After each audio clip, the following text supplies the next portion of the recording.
E aí, vamos falar sobre insegurança hoje? Mas olha, não daquele jeito superficial. A gente vai bem fundo, porque a insegurança é muito, mas muito mais do que só um sentimento. Pensa comigo, e se a insegurança não for só um sentimento? E se for, na verdade, uma crise de identidade, uma crise fundamental mesmo? Parar para pensar nisso já muda tudo, né? A forma como a gente encara essa luta interna vira outra completamente. Beleza, vamos entender isso melhor. Imagina que a nossa identidade é uma casa que a gente está construindo. Se a gente constrói essa casa em cima do que os outros pensam, da aparência, do status, bom, isso é construir na areia, né? Qualquer ventinho derruba. Agora, se a base for a nossa identidade em Deus, na fé, na verdade, aí sim, a gente está construindo na rocha. Pode vir a tempestade que for, a casa fica de pé. E é exatamente isso que nos leva para a nossa primeira parte, a tal da crise de identidade. O subtítulo aqui é Desmascarando o Falso Eu. A ideia é justamente essa. A gente vai tirar a máscara desse conflito interno que fica ali, alimentando a insegurança. Olha só que interessante essa comparação. De um lado, a gente tem o que chamamos de falso eu. Ele é todo construído no medo, sabe? Aquela necessidade constante de agradar, o pânico de ser rejeitado, e ele vive preso ao passado. Já do outro lado, tem o eu verdadeiro. Esse é construído na certeza de ser amado. Ele não age por medo, mas por convicção. E o mais importante, quem o define é o Criador, e não as cicatrizes do passado.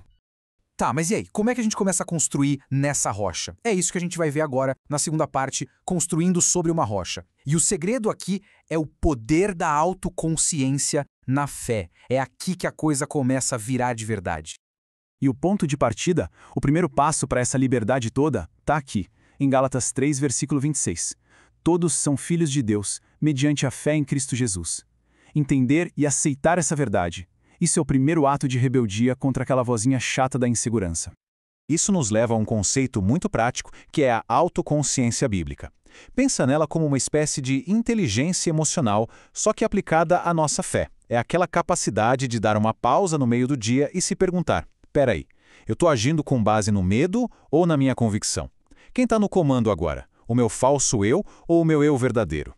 Chegamos agora numa parte crucial, a seção 3, valor antes do desempenho. E aqui a gente vai para cima de uma das maiores mentiras que a gente engole, a ideia de que o nosso valor está ligado ao nosso sucesso. Vamos desmantelar isso de uma vez por todas. E olha só que Jeremias 1, versículo 5 faz com essa mentira. Ele diz, antes de formá-la no ventre eu o conheci, antes de você nascer eu o separei. Isso significa que o nosso valor já estava lá, estabelecido antes da gente nascer, antes de qualquer acerto ou erro. Valor não se conquista, ele já é nosso, é inerente. Certo, e como a gente aplica isso na prática? Tem um processo bem simples de 3 passos, tipo uma reprogramação mental. Passo 1. Identifica o pensamento negativo. Sabe, aquele eu sou um fracasso que aparece na cabeça? Passo 2. Busca contraprova bíblica. Lembra? Meu valor foi definido antes de qualquer erro que eu cometa. E o passo 3. Substitui o pensamento ruim pela verdade. O meu erro não define o meu valor. Simples assim. Mas isso não é só teoria não. A gente vai ver agora, na seção 4, alguns estudos de caso em coragem. São exemplos de gente como a gente, que viveu essa transformação de identidade na pele. Repara só no padrão.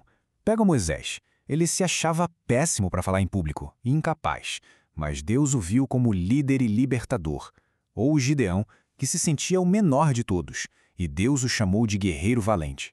E o Pedro, impulsivo, medroso, e se tornou a rocha. O que aconteceu com todos eles? A identidade que Deus deu atropelou a autoimagem insegura que eles tinham. E agora, a gente chega na parte mais prática de todas, a nossa caixa de ferramentas para a confiança. Aqui a gente vai pegar versículos que funcionam como ferramentas mesmo, para ajudar a gente a reprogramar a mente. Vamos lá, ferramenta número 1. Essa aqui é para combater aquele sentimento de que a gente é cheio de defeitos, de que tem algo errado conosco. Quem nunca sentiu isso, né? É uma sensação que paralisa. E a resposta para isso está lá no Salmo 139. E é uma resposta poderosa. Eu te louvo porque me fizeste de modo especial e admirável. Percebe? Não fala de falha, de defeito, fala de um projeto, de um design que é admirável. Então, como a gente usa essa ferramenta? A gente transforma isso numa afirmação. O nome que a gente pode dar para isso é obra-prima intencional. E a gente começa a pensar assim, eu sou uma criação deliberada, eu não sou um acidente. O meu projeto é admirável. Beleza, ferramenta número 2. Essa é para lutar contra o medo de errar, o medo de falhar. Sabe aquele medo que trava a gente, que não deixa a gente arriscar e viver de verdade? Pois é, Isaías 41 traz uma promessa muito direta para esse medo. Não tema, pois eu estou com você. Na prática, isso vira o conceito de parceria garantida. A nossa mentalidade muda para, ok, eu não preciso ficar paralisado de medo. Eu tenho uma ajuda garantida para qualquer desafio que aparecer. Isso é muito forte, porque não tira o desafio da frente, mas tira a solidão. Vamos para a terceira ferramenta. Essa aqui é para combater aquele sentimento de fragilidade, sabe? Aquela sensação de que a gente não vai dar conta, que não somos fortes o suficiente.